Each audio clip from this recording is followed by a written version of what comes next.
मुलांनो, सुस्वागतम. संगीता भलसिंग या माझ्या यूट्यूब चॅनलवर तुम्हा सर्वांचे हार्दिक स्वागत. समाजशास्त्र इयत्ता 12वी हा विषय अभ्यासाला घेतला आहे. भारतीय समाजाची ओळख असं पुस्तकाचं आपल्या नाव आहे. प्रकरण क्रमांक 1 भारतीय समाजाचा परिचय या प्रकरणावरील स्वाध्याय आपण सोडवणार आहोत. स्वाध्याय पाठ्यपुस्तकामध्ये प्रकरण संपल्यावर दिलेलं आहे. त्यावरील प्रश्नांची उत्तरं कशी लिहायची ते आपण पाहणार आहोत. तत्पूर्वी एक महत्त्वाची सूचना अशी आहे की स्वाध्याय कसा सोडवायचा किंवा प्रश्नांची उत्तरं कशी लिहायची किंवा ते प्रश्नांची उत्तरं समजून घेण्यासाठी या प्रकरणावरचे व्हिडिओ लेक्चर अगोदर पहा. त्यासाठी या चॅनलच्या प्लेलिस्टवर जा आणि 12वी समाजशास्त्र असं लिस्टमध्ये नाव दिलेलं आहे आणि एकूण 6 प्रकरणांचे व्हिडिओ लेक्चर क्रमाने आहेत. तर पहिल्या प्रकरणावरील जे व्हिडिओ लेक्चर आहेत ते पहा आणि मग पुन्हा हे व्हिडिओ लेक्चर पाहिलं तर उत्तरं कशी लिहायची ते पटकन तुमच्या लक्षात येईल. चला तर पाहूया. प्रश्न क्रमांक पहिला अ. दिलेल्या पर्यायांपैकी योग्य पर्याय निवडून खालील विधाने पूर्ण करा. पर्याय दिलेले आहेत, विधान दिलेलं आहे, पण फक्त उत्तराचा पर्याय लिहायचा नाही, संपूर्ण विधान लिहायचं. 1 गुणांच्यासाठी असा वस्तुनिष्ठ प्रश्न परीक्षेला येतो. क्रमांक 1. दीक्षा घेऊन बौद्ध विहारांमध्ये राहणाऱ्या पुरुषांना टिंबटिंब म्हणत असत. पर्याय आहेत भिक्खू, भिक्खुनी आणि ऋषी. यापैकी अचूक उत्तराचा पर्याय आहे भिक्खू. दीक्षा घेऊन बौद्ध विहारांमध्ये राहणाऱ्या पुरुषांना भिक्खू असं म्हणत असत. हे असं पूर्ण वाक्य लिहायचं. दुसरं विधान पाहूया. स्पेशल मॅरेज ॲक्ट टिंबटिंब यावर्षी पारित करण्यात आला. पर्याय 1950, 1952, 1954. 3 पर्यायांपैकी अचूक उत्तर आहे 1954.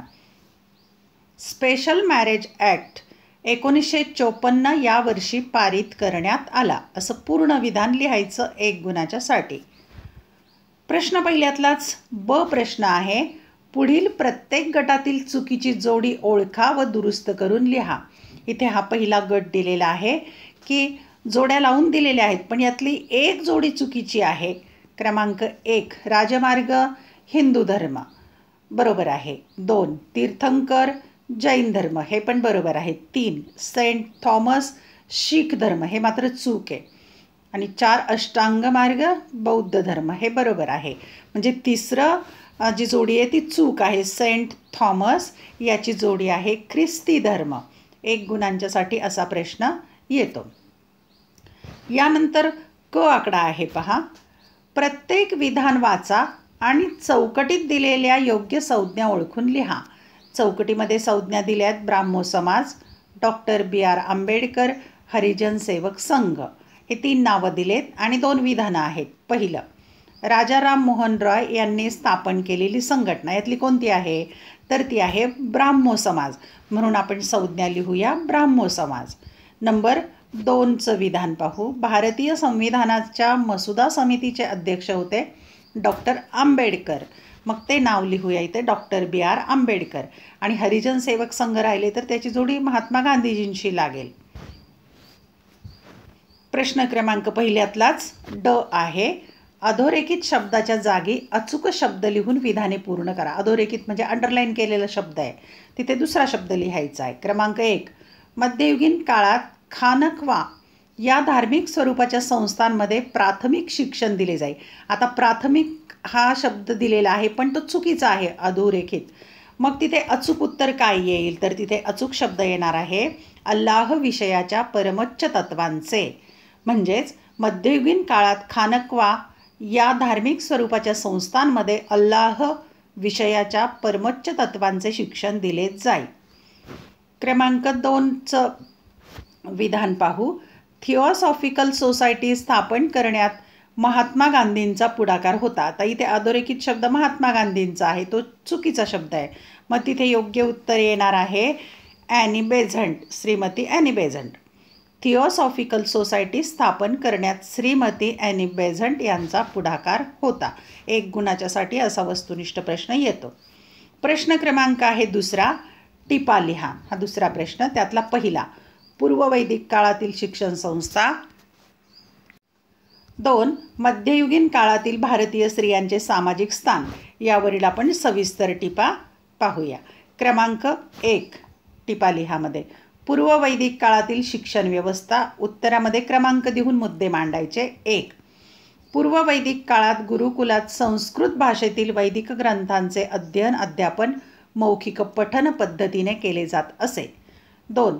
वैदिक शिक्षणासाठी गुरुकुलात प्रवेश करण्यापूर्वी ब्राह्मण, क्षत्रिय, वैश्य या वर्णातील विद्यार्थ्यांवर उपनयन संस्कार होणे आवश्यक होते. तिसरा मुद्दा पाहूया आपण. गुरुकुलात वास्तव्य असे तोपर्यंत ब्रह्मचर्याचे पालन करावे लागत असे. शिक्षणाची उद्दिष्टे तल्लख बुद्धी व व्यक्तिमत्वाचा विकास ही होती. सत्यावर आधारित आचरण, विहित कर्तव्याचे पालन, गुरु आणि मातापिता यांच्या प्रतिनिष्ठा आणि औदार्य या गुणांना महत्त्व होते. 4. क्षत्रिय वर्णाचे विद्यार्थी प्रशासन आणि युद्धनीतीचे, वैश्य उद्योग व्यवसायास उपयुक्त बाबींचे आणि ब्राह्मण चारही वेदांवर प्रभुत्व प्राप्त करण्याचे शिक्षण घेत असत. अशा प्रकारे टिपा लिहायची 4 गुणांच्यासाठी. 5वा मुद्दा पाहूया. ऋषी, मुनी आणि द्रष्ट्या व्यक्तींनी ज्ञाननिर्मिती, ज्ञानसंवर्धन आणि पुढील पिढीस ज्ञानाचे हस्तांतरण करण्याचे काम केले. 6. स्त्रियांना वेदांचे शिक्षण घेण्याची मुभा होती. वेदविद्या प्राप्त केलेल्या स्त्रियांना समाजात मानाचे स्थान होते. एवढं उत्तर लिहायचं. दुसरी टीप आहे. मध्ययुगीन काळातील भारतीय स्त्रियांचे सामाजिक स्थान. उत्तरामध्ये पहिला मुद्दा. स्त्रियांच्या सामाजिक स्थानाच्या उतरणीची सुरुवात उत्तर वैदिक काळात झाली होती. 2. पुरोहित वर्गाच्या वर्चस्वाखाली समाजव्यवस्था, काटेकोरपणे नियमांचे पालन करण्याचा आग्रह आणि मध्य आशियातून आलेल्या टोळ्यांची आक्रमणे या बाबी स्त्रियांच्या घसरणाऱ्या सामाजिक स्थानास जबाबदार होत्या. क्रमांक 3.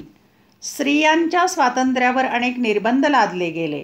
त्यांना शिक्षणाचा अधिकार नाकारण्यात आला आणि आयुष्यभर पुरुषांवर अवलंबून राहण्यास भाग पाडण्यात आले. विधवा विवाह पूर्णतः निषिद्ध मानला गेला. कौटुंबिक संपत्तीचा वाटा स्त्रियांना नाकारण्याची परंपरा रूढ झाली. स्त्रियांच्या व्यक्तिविकासाच्या वाटा बंद झाल्या. 4. पितृप्रधान पद्धतीवर आधारलेल्या एकत्र कुटुंब पद्धतीत स्त्रियांचे स्थान दुय्यम होते. बालविवाह, सती, पडदा पद्धत, बहुपत्निकत्व, देवदासी परंपरा इत्यादी अनिष्ट सामाजिक चालीरीती अन्यायमूलक आणि स्त्रियांच्या शोषणास कारणीभूत ठरल्या. प्रश्न क्रमांक 3 आहे. फरक स्पष्ट करा. 1. पूर्ववैदिक काळातील आणि उत्तर वैदिक काळातील स्त्रियांची सामाजिक स्थिती. आता फरक स्पष्ट करायचा स्त्रियांच्या सामाजिक स्थितीबाबत, पण पूर्ववैदिक काळातलं आणि उत्तर वैदिक काळातलं. दुसरा फरक आहे प्राचीन काळातील आणि वसाहतीच्या काळातील भारतीय शिक्षण पद्धती.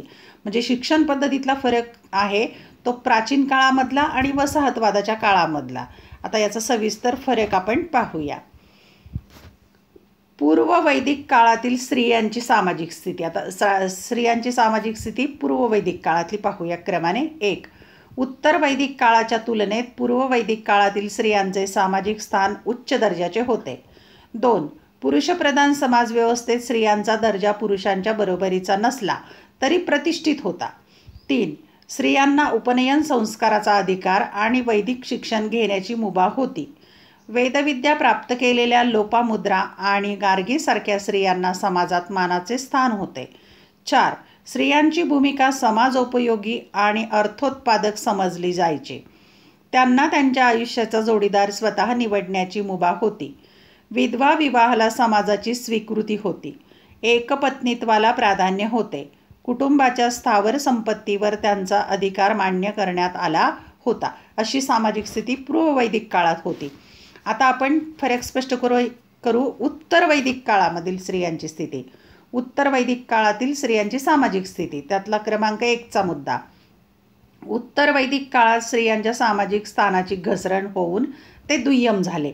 2. पुरुषप्रधान समाजव्यवस्थेत स्त्रियांचे स्थान हे पुरुषांच्या तुलनेत दुय्यम झाले होते. 3. स्त्रियांना उपनयन संस्काराचा अधिकार आणि शिक्षण संपादन करण्याचा अधिकार नाकारण्यात आला.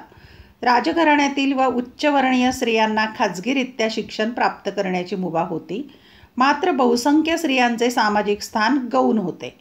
4. स्त्रियांची भूमिका घरगुती कर्तव्यांशी बांधली गेली. मुलीचा जन्म अवांछित मानला जाऊ लागला. त्यांच्याविषयीचे सर्व निर्णय कुटुंबातील पुरुष घेत असत. स्त्रियांनी जन्मापासून मृत्यूपर्यंत कुटुंबातील पुरुषांच्या आज्ञेत राहावे असा दंडक घातला गेला. विधवांना पुनर्विवाहाचा अधिकार नाकारण्यात आला.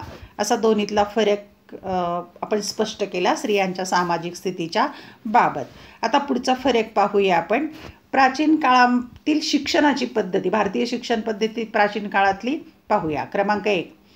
प्राचीन वैदिक काळात संस्कृत भाषेतील वैदिक ग्रंथांचे अध्ययन अध्यापन मौखिक पठन पद्धतीने केले जात असे. 2. स्त्रियांसह सर्व वर्णातील व्यक्तीला शिक्षण घेण्याचा अधिकार आहे असे प्रतिपादन करण्यात आले असले तरी शिक्षण सार्वत्रिक नव्हते. 3. उपनयन संस्कारानंतर वैदिक शिक्षणासाठी विद्यार्थी गुरुकुलात जात असत आणि शिक्षण पूर्ण होईपर्यंत त्यांचे वास्तव्य गुरुकुलात असे. 4. वैदिक काळात लेखनकला अवगत नसल्याने विद्यार्थी वेदांमधील ज्ञान मुखोद्गत करीत असे. क्षत्रिय वर्णाच्या व्यक्तीला प्रशासन व युद्धनीतीचे तर उद्योग व्यवसायासाठी उपयुक्त शिक्षण वैश्य वर्णातील व्यक्तींना दिले जात असे. दुसरा आता पाहूया फरक. वसाहतीच्या काळातील भारतीय शिक्षण पद्धती. क्रमांक 1. वसाहती राजवटीच्या कालखंडात उच्च शालेय पातळीवरील शिक्षण इंग्रजी भाषेतून दिले जात असे. 2. सर्व वंश, जाती, धर्म आणि वर्गाच्या मुलामुलींना शाळा व महाविद्यालयात प्रवेश घेण्याची मुभा होती. शिक्षण औपचारिक अर्थाने सार्वत्रिक होते. 3.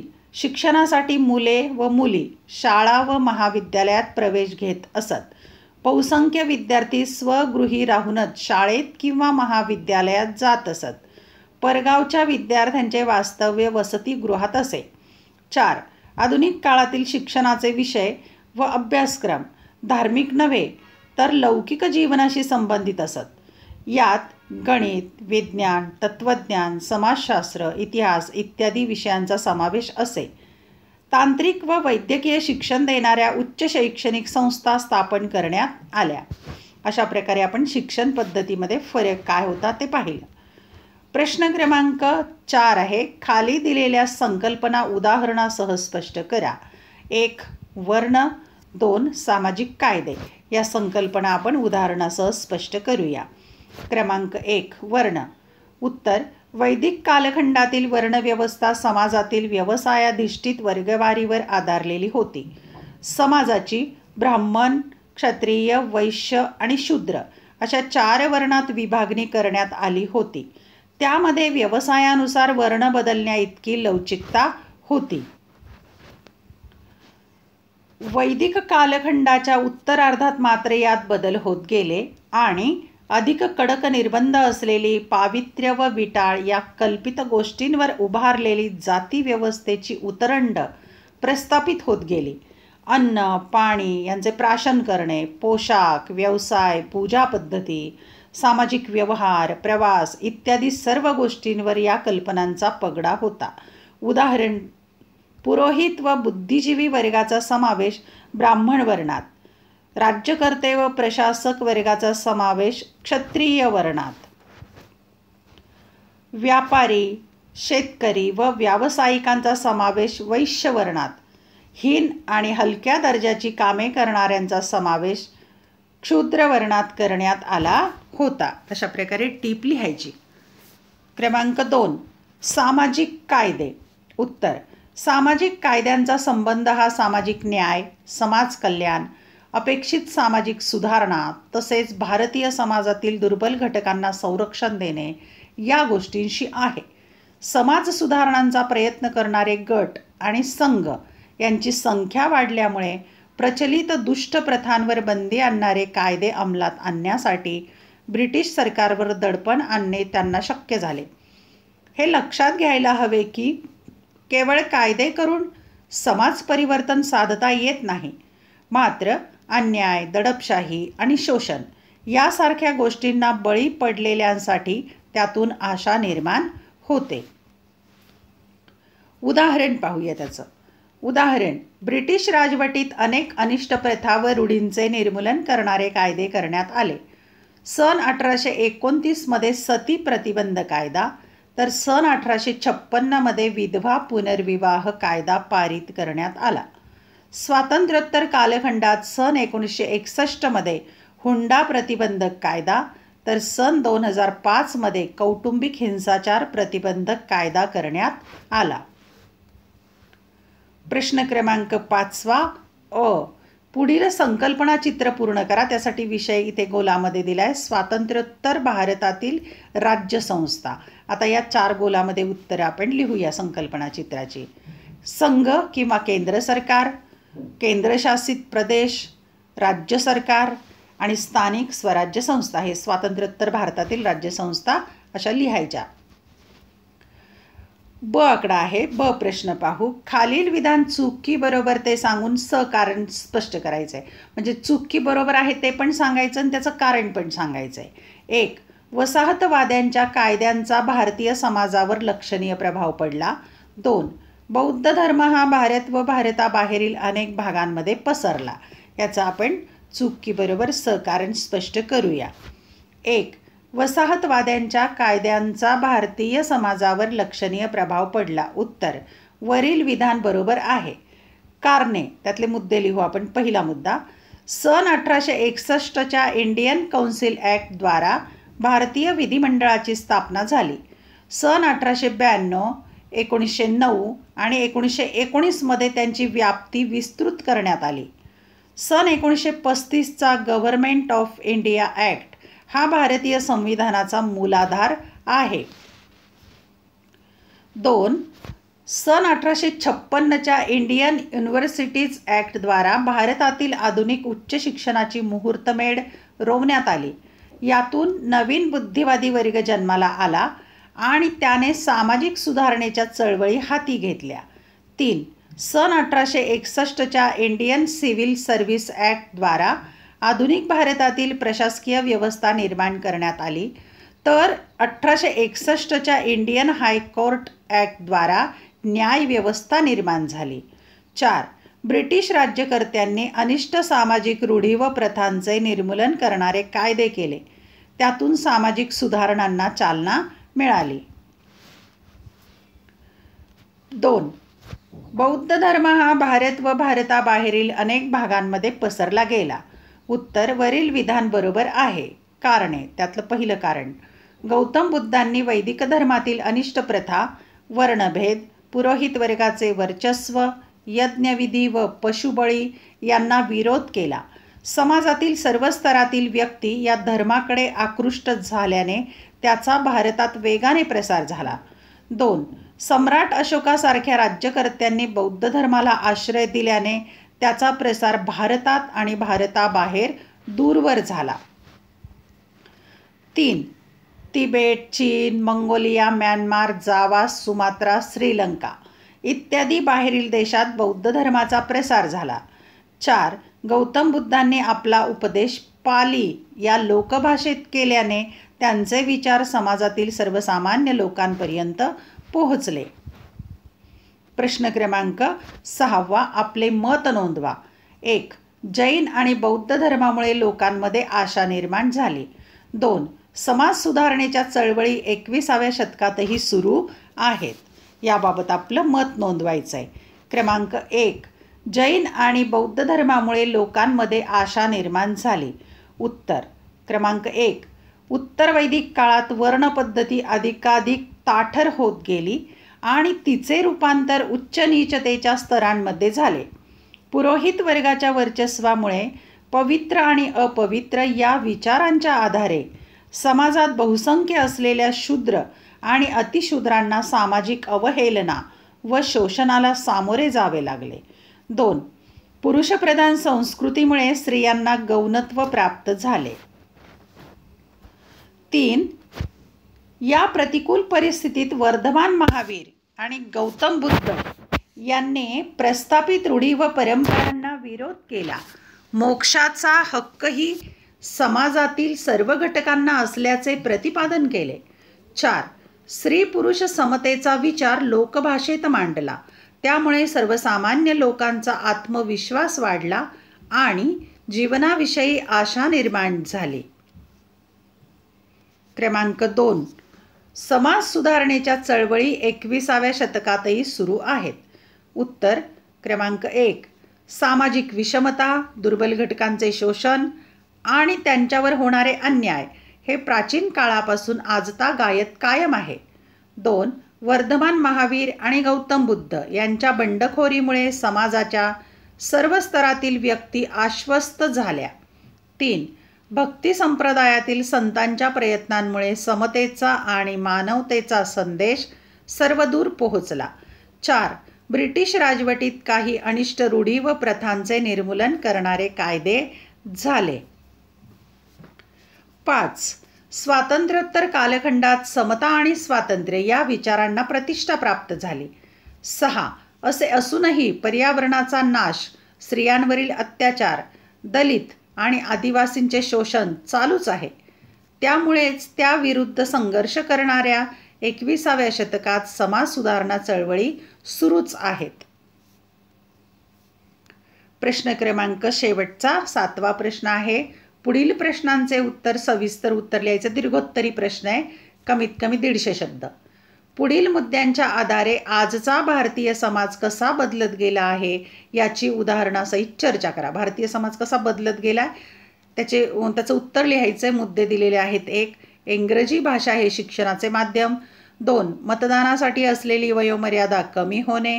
3. सामाजिक कायदे. आणि 4. वाहतूक व संपर्क म्हणजे दळणवळणाची साधनं. या मुद्द्यांच्या आधारे उत्तर लिहायचे. उत्तर. पहिला मुद्दा अ. इंग्रजी भाषा हे शिक्षणाचे माध्यम. ब्रिटिश राजवटीत शिक्षणाचे सार्वत्रिकीकरण आणि इंग्रजी भाषा हे शिक्षणाचे माध्यम हे विचार भारतात रुजले. आपल्या उन्नतीसाठी समाजातील दुर्बल घटक हे इंग्रजी माध्यमातील उच्च शिक्षणाकडे वळले. जागतिकीकरणामुळे कुशल आणि अकुशल कामगारांना जगभर रोजगाराच्या संधी उपलब्ध झाल्या. म्हणजेच इंग्रजी माध्यमातील शिक्षण भारतीय समाजातील बदलाचे पाईक बनला आहे, कॅटलिस्ट. ब मुद्दा पाहूया आपण. मतदानासाठी असलेली वयोमर्यादा कमी होणे. सन 1947च्या आधी लोकशाही विचार प्रणालीविषयी सर्वसामान्य भारतीय अनभिज्ञ होते. भारताच्या संविधानाने सार्वत्रिक प्रौढ मताधिकार हे तत्त्व स्वीकारले आणि वयाची 21 वर्ष पूर्ण करणाऱ्या सर्व स्त्री पुरुष नागरिकांना मताधिकार दिला. त्याचे पुढचे पाऊल म्हणजे मताधिकाराची वयोमर्यादा 18 वर्षे इतकी कमी झाल्याने 18 ते 21 या वयोगटातील तरुणांना मताधिकार प्राप्त झाला. त्याद्वारे राजकीय प्रक्रियेत सहभागी होण्याची संधी तरुण वर्गाला प्राप्त होणे हा एक उल्लेखनीय सामाजिक बदल आहे. क. सामाजिक कायदे. परंपरानिष्ठ आणि पुरुषसत्ताक भारतीय समाजात आदिवासी, शूद्र आणि अतिशूद्र आणि स्त्रियांवर अन्याय होत असे. त्यांचे अंशतः परिमार्जन ब्रिटिश राजवटीत सामाजिक सुधारणा कायद्यांमुळे झाले. स्वातंत्र्योत्तर कालखंडात सामाजिक कायद्यांमुळे सामाजिक परिवर्तनाला गती प्राप्त झाली. म्हणजेच सामाजिक बदल प्रक्रियेला सामाजिक कायद्यांनी हातभार लावला. ड. वाहतूक आणि संपर्क म्हणजे दळणवळण. स्थितिशील भारतीय समाजात 19व्या शतकाच्या उत्तरार्धात वाहतूक आणि संपर्क साधनातील प्रगतीमुळे बदलाचे वारे वाहू लागले. 20व्या शतकात वाहतूक व संपर्क साधनात उत्तरोत्तर प्रगती होत गेली आणि सामाजिक बदलास गती प्राप्त झाली. 20व्या शतकाच्या उत्तरार्धात संगणक, आंतरजाल आणि स्मार्टफोन हे सर्वसामान्यांच्या आवाक्यात आले. समाजातील सर्व घटक निदान संपर्क माध्यमांच्या क्षेत्रात समान पातळीवर आले. धन्यवाद. व्हिडिओ लेक्चर आवडल्यास चॅनल सबस्क्राईब करा, बेल आयकॉन प्रेस करा म्हणजे मी नवीन व्हिडिओ पोस्ट केला की त्याचं नोटिफिकेशन तुम्हाला आपोआप मिळेल.